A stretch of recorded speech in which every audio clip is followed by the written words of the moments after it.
Bismillahirrahmanirrahim. Assalamu alaikum. Class 6. Today is 14th of July and day is Tuesday. Okay. So the topic which we were discussing before this, it is from chapter number 4 और the topic जो था हमारे पास वो क्या था, habitat का. ठीक है. अच्छा, अब कुछ बच्चों को हैबिटेट मेरा ख़्याल है कि समझ में नहीं आया, तो उनके लिए मैं हैबिटेट को एक दफ़ा दोबारा एक्सप्लेन कर देती हूँ. हैबिटेट जो होती है, it is a place of living. Place of living यानी कि वो जगह जहाँ पे हम रहते हैं ना, उस प्लेस को क्या नाम दिया जाता है, हैबिटेट. ठीक है. चाहे वो डेज़र्ट हो, चाहे वो ट्री हो, चाहे वो हाउस हो, चाहे वो ओशियन हो, या कोई भी चीज़ हो, जहाँ पे कोई ना कोई चीज़ रह रही होती है, उसकी वो हैबिटेट होती है. जैसे कि फॉर एग्जांपल आप देखते हो लिज़र्ड जो है वो हमारे घरों में भी रह रही होती हैं. ठीक है ना. इसी तरह से लिज़र्ड जो है वो जंगल में भी रह रही होती है. Lizard also lives in water. Same is the case with snake. तो जो जहाँ जहाँ वो चीज़ रहती है, तो हम कहते हैं कि उसका ये हैबिटेट है. अगर मंकी जो है, if it is living on the tree, so we will say that the habitat of monkey is tree. ठीक है. अगर monkey lives in the house, तो हम कहेंगे the habitat of monkey is the house. तो इस तरह से जहाँ पर भी कोई चीज़ रहती है, उसको आप नाम देते हो हैबिटेट का. अली हसन ने मेरे से पूछा हुआ था कि हैबिटेट क्या होता. तो अली हसन, आप जो मेरा पिछला लेक्चर था बच्चे, उसको भी पढ़ लें. उसमें भी आपको बहुत क्लियर जो है वो समझ में आ जाएगा. फिर भी नहीं आता तो फिर आप कमेंट बॉक्स में दोबारा मुझे बताएं. ठीक. अच्छा, हैबिटेट से अब हम थोड़ा सा आगे चलते हैं कि the thing which we are going to start now is the adaptations. अच्छा, एडेप्टेशंस पे जाने से पहले एक चीज़ मैं आपको आपकी बुक में से दिखाना चाहूँगी. आप अपनी बुक पे देखें. You can see these two different type of animals. One is duck and one is eagle. ठीक है ना. अब क्या ख्याल है कि क्या डक जो है वो ईगल की तरफ फ्लाई कर सकती है? क्या डक जो है उसके जो पॉज हैं, उसके जो फीट हैं, वो क्या ईगल की तरह होते हैं? क्या उसका जो ये होती है बीक, वो ईगल की तरह होती है? या ईगल और डक में जो है वो डिफरेंस देखें, तो ये दोनों एनिमल्स जो हैं ये टोटली डिफरेंट है, because they live in totally different habitat. Eagle जो है उसने कहाँ रहना होता है, ट्रीज़ पे रहना होता है, उसने गारों में रहना होता है, उसने ऊंचाई पे रहना होता है. लेकिन जो डक है, it has to live in water. अब ईगल की बॉडी में कुछ ऐसे स्ट्रक्चर्स होते हैं जो कि उसको उसकी हैबिटेट में रहने के काबिल बनाते हैं. Same is the case with the duck. The very best example is the feet. अगर आप डक के फीट देखो, तो डक के जो फीट होते हैं ना, वो कैसे होते हैं, they are webbed like this, यूँ. जबकि ईगल के जो क्लॉज होते हैं, they are like this, sharp. अब अगर इस तरह के शार्प क्लॉज हों, तो इन शार्प क्लॉज के साथ एक ईगल पानी में नहीं रह सकती, क्योंकि वेब फीट का मतलब ये होता है कि जिस तरह चप्पू होता है पानी में, तो उसका भी आगे वेब सा बना होता है, तो उस चप्पू की मदद से हम बोट को करते हैं आगे. इसी तरह डक अपने फीट की वजह से, ये जो उसके वेब फीट ये बने हुए होते हैं, इनकी वजह से वो पानी को आगे की तरफ प्रोपेल करती है. अगर डक के फीट जो है वो ईगल की तरह के हों, तो क्या होगा कि duck will not be able to swim. Similar is the case here, कि अगर ईगल के फीट जो हैं वो डक की तरह के होंगे, इस तरह के वेब्स बने हुए होंगे, तो क्योंकि इसने ये कार्निवोर है, इसने चीज़ों पे झपटा मारना होता है, इसने चीज़ों को चीर पार करके खाना होता है, तो then it will not be able to do. Plus wings देखें, डक के विंग्स भी हैं, but they are not as strong as in the case of eagle. देखें, ईगल के काफ़ी वाइड एरिया तक फैले हुए और उसको वो करते हैं, फ्लाई करने में हेल्प करते हैं. देन इसकी चोंच देखें, इसने जो है वो वाटर में से चीज़ें ढूंढ के खानी होती हैं, जबकि इसने जो है वो चीज़ों को खुरच के, या उनको आप समझे छील के, या जिस तरह कहते हैं कि उधेड़ के खाना होता है. सो अब दोनों की बॉडी में काफ़ी हद तक डिफरेंस है. ठीक. अब आप इधर देख लें, ये देखें, ये भी आपके पास जो है वो फीट बना हुआ है. These are the feet of duck, और ये जो है ईगल के. दोनों में आपको डिफरेंस नज़र आ रहा है. Why there is difference? Because of their habitat. तो अब कुछ कैरेक्टर्स हर एनिमल की बॉडी में ऐसे होते हैं जो कि उसको उसकी हैबिटेट में रहने के काबिल बनाते हैं. These characters are called the adaptations. अगर मैं एडाप्टेशंस की बात करूं, तो आप समझे, these are the features which help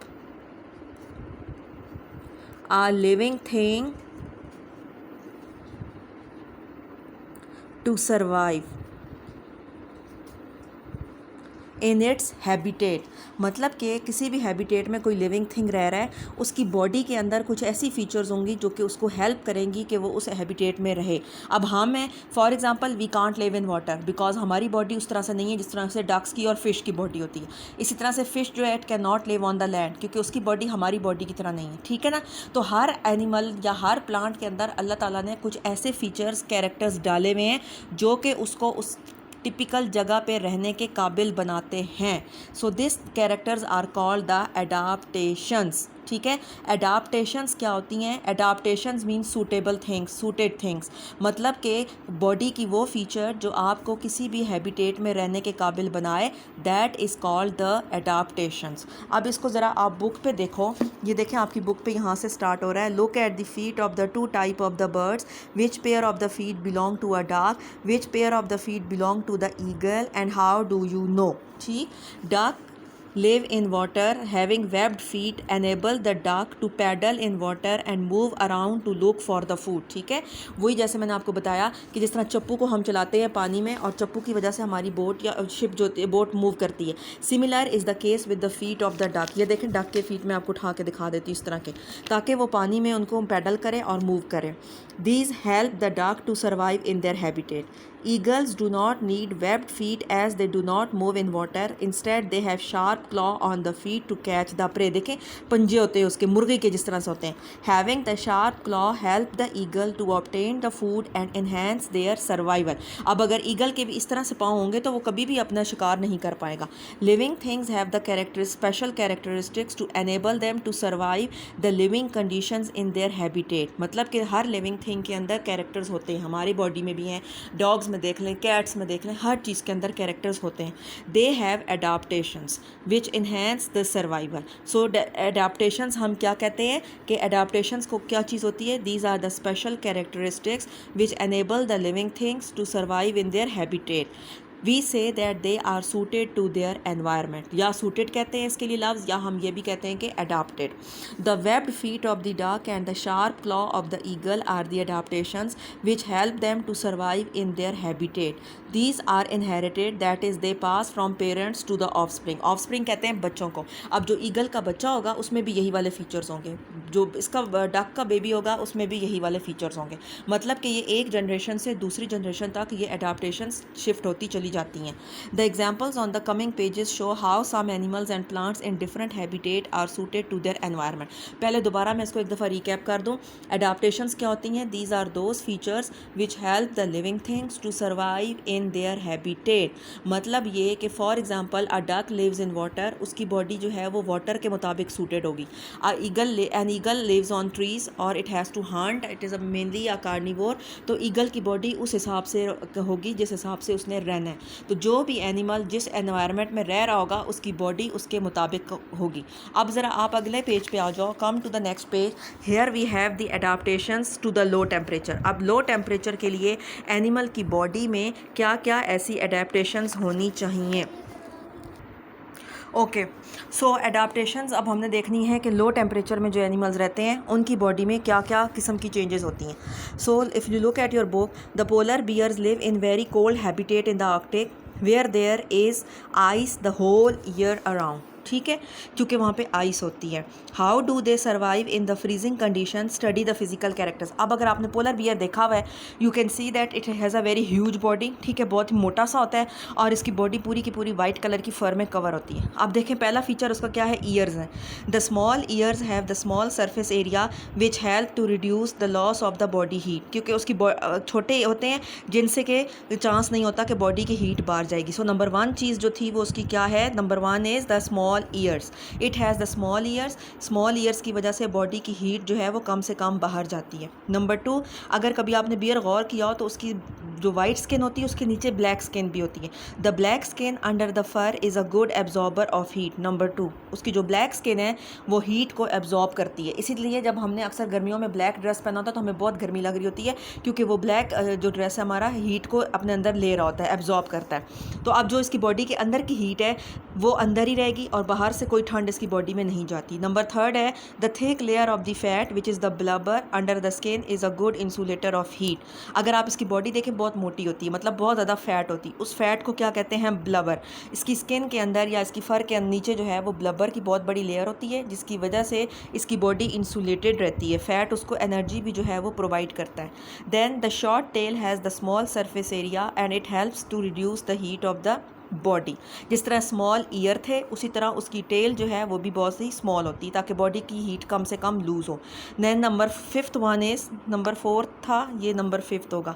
number fifth is the thick fur and the air trap between the fur reduce the loss of the body heat as both the fur and air are the good heat insulators. अब उसके कौन कौन से हमारे पास features थे? Number one feature जो था, it has small years.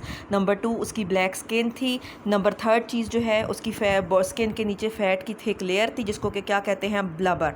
Then number fourth one is the short tail and number fifth one is the thick fur. और उस फर के अंदर जो एयर ट्रैप होती है वो भी हीट का एक बहुत बड़ा इंसुलेटर होता है। इंसुलेटर मीन्स कि उसमें से हीट नहीं गुजर सकती, बाहर नहीं आ सकती, यानी कि जितनी उसकी बॉडी गर्म होती है तो बॉडी में से हीट बाहर नहीं निकलती। इसकी बिल्कुल एग्जांपल ऐसे जैसे कि सर्दियों में हम जब मोटे कोट पहनते हैं तो आपकी बॉडी की अंदर की हीट जो है वो कोट तक ही रहती है, और आप कोट अगर चेंज करो या उतारो तो वो गर्म होता है क्योंकि आपकी बॉडी की हीट को वो बाहर नहीं निकलने देता। इसी तरह जब आप क्विल्ट्स वगैरह या रज़ाई लेके सोते हो तो रज़ाई क्या करती है, आपकी बॉडी की जितनी भी हीट होती है जो आपकी बॉडी इस रात में जनरेट करती है वो अंदर ही रखती है ताकि आप गर्म रहो।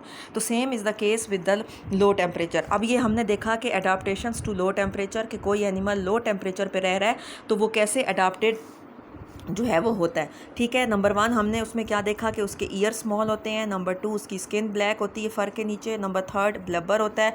नंबर फोर वन, टेल जो है that is short. Number fifth one, thick fur होती है। Last thing is the thick fur and fat, black skin, small ear and the short tail are the adaptations which help a bear to survive the low temperatures in its habitat. कभी आप बेशक net पे video लगा के देखो कि ये bears जो हैं ये रहते कैसे हैं, how do these bear survive, और इनकी बॉडी फिजिक कैसे होती है, तो फिर आपको ये सारी चीज़ें उसमें उन बियर्स में नज़र आएंगी। नंबर वन क्या चीज़ थी, स्मॉल ईयर। नंबर टू, उसकी जो थी स्किन ब्लैक थी। नंबर थ्री जो थी, थिक लेयर ऑफ फैट था, ब्लबर था यानी कि, फिर शॉर्ट टेल थी, और लास्ट वन क्या था, थिक फर था and the air which was trapped in between the fur. ठीक है, अब हम इसको टॉपिक को दोबारा एक दफ़ा देखते हैं। Today the topic which we studied it was about the adaptations. Adaptations क्या होती हैं, लिविंग थिंग्स के अंदर वो कैरेक्टर्स या वो फीचर्स जो उनको अपनी हैबिटेट में रहने के काबिल बनाएं। ठीक, जैसे कि डक्स के वेब्ड फीट थे, और हमने ईगल के पढ़े कि उनके क्लॉज थे शार्प। इसी तरह इनकी बीक का भी आप डिफरेंस देख लें। इसी तरह आप ये देख लें कि अक्सर जो एनिमल्स होते हैं जिन्होंने जंगल में रहना होता है, their physique is something different from the animals which we have at our home. ठीक है ना, क्योंकि उन्होंने वहाँ पे हंट वगैरह करना होता है और शिकार वगैरह करना होता है। So this was our today's topic, क्या था, एडाप्टेशंस, और उसके साथ हमने ईगल और डक्स का पढ़ा, और उसके साथ साथ ही हमने जो है वो पोलर बियर्स का भी पढ़ा कि वाह how they are adapted in this environment. ठीक है ना, ये बुक पे आपके सामने पोलर बियर बना हुआ है, इसको आप देख लें क्लोजली।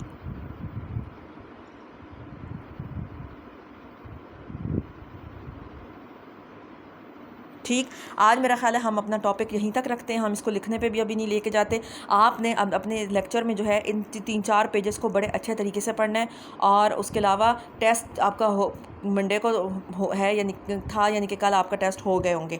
ठीक है, तो टेस्ट प्लीज़ जब भी फ़ोटो मेरे तक टेस्ट की भेजें एज़ वन यूनिट भेजें, मतलब कि अगर आप एक पेज की भेजें तो साथ ही दूसरे पेज की भी भेजें, क्योंकि लास्ट टाइम भी काफ़ी बच्चों का एक पेज आता था और दूसरे पेज की हमें फ़ोटो नहीं मिलती थी। तो हमारे पास जिस जिस पेज की फ़ोटो आएगी हम उसी पेज को करेक्ट करके आपका टेस्ट का रिज़ल्ट जो है वो बनाएंगे। सो आई होप कि आपका टेस्ट जो है वो अच्छा होगा और आगे भी आप पढ़ते रहेंगे। ठीक है, सो प्लीज़ बी अटेंटिव, और अपना काम जो भी आप करें उसको अपनी कॉपीज़ पे नीट एंड क्लीन करें। Thank you.